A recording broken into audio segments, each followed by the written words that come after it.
చేస్తారు? బాగా మదవెక్కిపోయి ఏనుగులు అంటే మనుషుల్ని చంపే ఏనుగులు ఇలాంటివి ఆ కాలంలో ఇలాంటి నందమూరులు లాంటి యాదవ రాజు దగ్గర వచ్చేవారు. వచ్చి పుర ప్రజలందరూ అడిగేవారు, ఇలాగా మా ఊళ్ళో ధ్వంసం చేస్తున్న ఏనుగులు ఆ వచ్చి మీరు కాపాడండి అని. అప్పుడు ఆ ఏనుగుల యొక్క దంతాలు ఆయన పిలిచేవాడు. పిలిచి ఆయన ప్రతిష్టకి, ఆయన కీర్తికి, ఆయన ధైర్యానికి, ఆయన వీర్యానికి గుర్తుగా ఆ యొక్క దంతాలనే కోళ్ళుగా చేయించుకునేవాడు. అది చేయించుకొని అంటే ఆ ఏనుగు దంతాల యొక్క పాదాలనే ఆ కోళ్ళుగా పెట్టుకొని ఆ యొక్క తన శక్తిని అందరికీ కూడా చూపిస్తుంటారు. అలాంటి నందగోపులు అనమాట.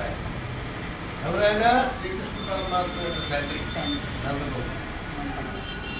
అయితే ఆ మంచం మీద ఆ పార్కు విశాలమైన పార్కు అంటారు. తెల్లని మెత్తని పార్కు. ఆ పార్కు మీద నీలాదేవి నిద్రపోతున్నారు. అమ్మ స్వామితో పడుకుంది. స్వామితో కలిసి ఆవిడ నిద్రిస్తున్నారు. 5 లక్షణాలు ఉండాలి. అంటే ఏంటి అంటే మామూలుగా మనం తీసుకుంటే మామూలుగా మంచము, బెడ్ లేదా పార్కు అంటారు. ఇక్కడ ఆ పార్కు అన్నది శ్రీకృష్ణ పరమాత్మతో మనం ఊహించుకోవాలట. పార్కు అన్నది శ్రీకృష్ణ పరమాత్మ. ఆయన మీద మనం సేవిస్తున్నాం, మనం నిద్రపోతున్నాం అంటే ఆయనను మనం అనుభవిస్తున్నాం.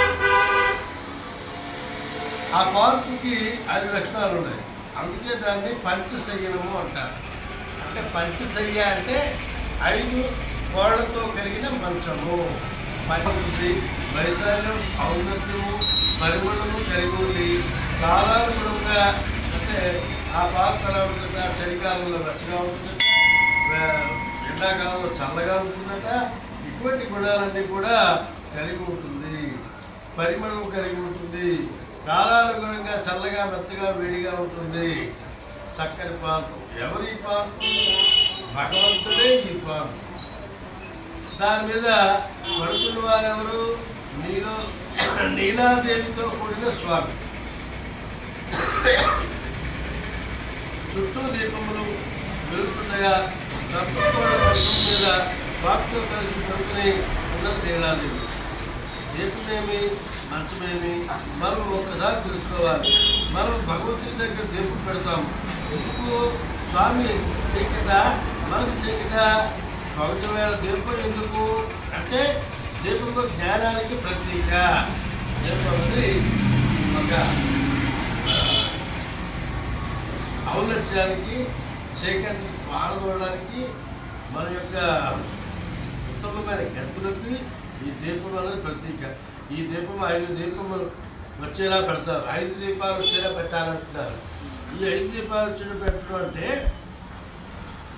దానికి గుర్తు దీపము అంటారు. ఈ 5 ఏమిటి?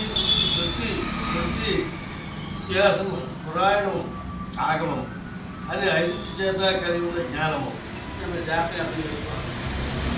చాలామంది చాలా విధాలుగా రకరకాలైన పరిస్థితులకి లోపడి జీవితాలలో వెనక్కి వెళ్ళిపోతుంటారు. వాళ్ళకి భక్తి ఉంటుంది కానీ విధానం తెలియదు. అక్కడే గురువుగా ఉండేవాడు వైష్ణవుడు. ఆ వైష్ణవుడు ఎవరైతే పట్టుకుంటారో వాడు మాత్రమే తెలుస్తాడు. ఇది వేదాలు చెప్తున్నాయి. నేను చెప్పే మాట కాదు, నా సొంత మాట కాదు. చాలామందికి తెలియక విగ్రహాలకి నరబలు అదని ఇదని అని చేసి పూజలు చేసి అనేక రకాల వాడుకృష్ణాలన్నీ కట్టించుకొని వాళ్ళ తరం, వాళ్ళ నెక్స్ట్ తరం, అన్ని తరాలు నాశనం చేసుకుంటారు. అలా చేసుకుంటున్నారు. ఒక విధానంలో వెళ్ళాలి. గురువు ఏం చెప్తారు చేయాలి. గురువుకి తప్పు చెప్పాలి. తెలియకపోతే తెలుసుకొని చెప్తారు. అటువంటి వాళ్ళకి తెలియజెప్పాలనే కోరిక తప్పలేదు. అలాగా అవి శృతి, స్మృతి, ఇతిహాసం. ఇతిహాసం అంటే మన పూర్వీకులు రాసిన పురాణాలు. ఆగమం. ఆగమం అంటే ఇది చేసి ఇక్కడ కాకినాడ అంతా కూడా ఆగమము అంటారు. పంచరాత్ర ఆగమం మాది. అంటే ఒక విధానంలో వెళ్ళాలి. దానికి ఒక పద్ధతి ఉంది. ఆ పద్ధతి ప్రకారం మనం చేసుకుంటూ వెళ్ళాలి. అప్పుడే దేవుడు స్వీకరిస్తారు అని చెప్పి శాస్త్రాలు కానీ నాకు దైవానుగ్రహం ఉంది, నేనే దేవుడితో పూజ చేసేస్తాను, నేనే దేవతను ఆహ్వానించుకుంటాను అన్నది చెప్పాను. దానివల్ల మనం జీవితంలో వెనకబడుతున్నాం. అందువల్ల ఇప్పుడు కూడా గురువుని ఆశ్రయించే గురువు వెళ్ళాలి. మనం ఎటువంటి నిర్ణయం వస్తుందిగా మనం పనికి అన్నీ తెలుసు, శాస్త్రాలతో తెలుసు, కానీ ఏం తెలియనట్టు నన్ను అడుగుతారు. అందుగా చక్కగా గురువు వారి యొక్క సమస్య ఆయన కొనసాగడంలో ముందుకు వెళ్తే స్వామి సంతోషిస్తారు. కలవారమైన స్వామిని దర్శించాలి. ఇది గుర్తు దీపము తల్లి చుట్టూ పెట్టుకుని ఎత్తైన మంచం మీద పడుతుంది. దానికి దంతపు కోళ్ళు ఒకసారి కులయ పీడనమేమి కులయ పీడనం అంటే అహంకారం. అహంకారము 4 విధములుగా ఉంటుంది. అహంకారం మళ్ళీ 4 విధాలుగా ఉంటుంది. నేనే తెలుసుకున్నవాడును, నేనే అనుభవించేవాడును, నేనే చేయవాడును, నేనే భగవాను, నేనే భగవద్గీత భక్తుడిని, నా వల్ల నేనే అన్ని చేయను అని అవి ఉన్నాయి. ఈ 4 అహంకారాలు వీటిని అడుగు నుంచి దాని ఈ అహంకారం లేకుండా ఆ స్వామి కూర్చోబెట్టి ఆయన వాటిని ప్రోత్సహిస్తారు. మన తప్పు జరగకుండా చూసుకుంటారు. దాని మీద స్వామి చూసుకోవాలి. అంటే మంత్రం మీద పడుకున్న తల్లి ఒక్కసారి లేవమ్మా అటువంటి మంత్రం మీద ఆ స్వామి ఉన్న నువ్వు ఏడాది నువ్వు లేవమ్మా, నువ్వు దేశంలో మంచి గుర్తులుగా ఉన్న పువ్వులు దాల్చావు. ఏమిటా పువ్వులు? జీవకోటి యొక్క జ్ఞాన స్వరూపులు రాత్రే ఆమె సరస్సులో దాచిన ఆవిడ ఏమిటా పువ్వులు? జీవకోటి యొక్క జ్ఞాన స్వరూపమైన ఆమె సరస్సులో దాచిన పువ్వులు. ఆమె వ్యోమోహము కేశము. ఆ వ్యోమము ఎవరి కొరకు? మన కొరకు. ఆ వ్యోమములకు అలంకారమేమి? అనగా జీవకోటి సంతతిని స్వామితో చేర్చడమే ఆమె ప్రధాన. నీలాదేవి తలలో కూడా పూలు ఉన్నాయి.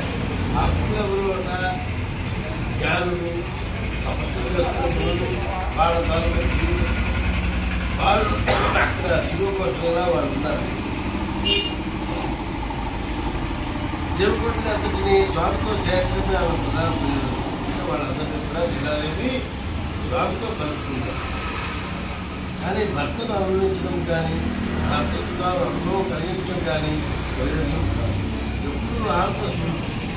వారికి ఆనందమా, వారికి భోగమా కాదు. అలాంటి భోగము మమ్మల్ని కలిపి అట్లాంటి నీవు స్వామితో పట్టుకుని ఉన్నావు. అదిగో స్వామి నీ మీద పట్టుకుని ఉన్నాడు. లేవద్దని మాకు సంతృప్తిస్తామని ఆనందం.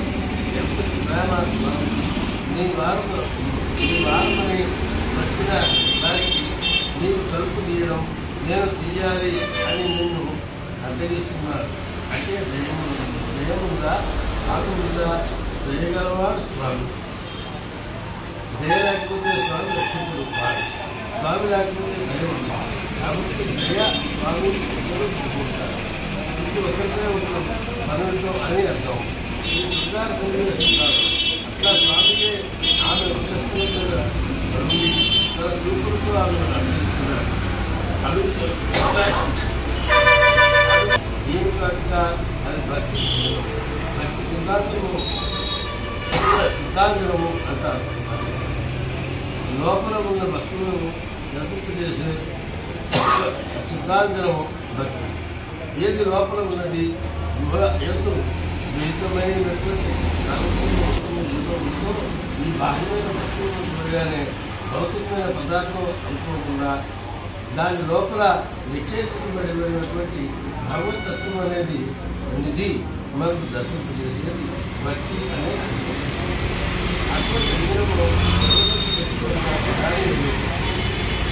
వల్ల ఇంటికి తగ్గింపు వెళ్ళక అట్లా నిద్రలేక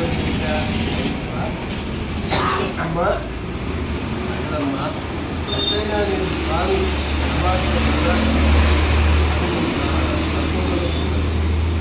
వ్యాయామం కాదు నీ తప్పులని నేను పక్కన మీద గ్రూపుకి అందరూ వచ్చి అక్కడ బయట చెప్పడం సమయంలో స్వామి వారిని ఆ మాట విని ఆయన వెళ్దామనే ప్రయత్నంలో ఉన్నారట స్వామి. ఈమె ఆపుతున్నారు. తల్లి కాదు, నువ్వు చాలా మంచి తల్లి, భక్తుల్ని స్వామితో కలిపే మనస్తత్వం ఉన్నదాన్ని కనుక నువ్వు ఎట్టి పరిస్థితుల్లో మాకు అనుగ్రహాన్ని కలిగించు తల్లి. నువ్వే కనుక మమ్మల్ని దూరం పెడితే ఎలాగమ్మా, నువ్వే చెప్పాలి స్వామికి, ఆయన అనుగ్రహం మాకు కలగాలి అని చెప్పి ఈరోజు ఈ పాసంలో అంటే బాహ్యంగా కనిపించే విధంగా మీరు అనుకోకుండా కేవలము జ్ఞానము సంపత్తి కలిగిన వీణాదేవి ఈ యొక్క భక్త రాసినప్పటికీ కూడా స్వామి వారిని చేస్తుంది. అది ఈ రోజున పాసంలో మండల దివ్య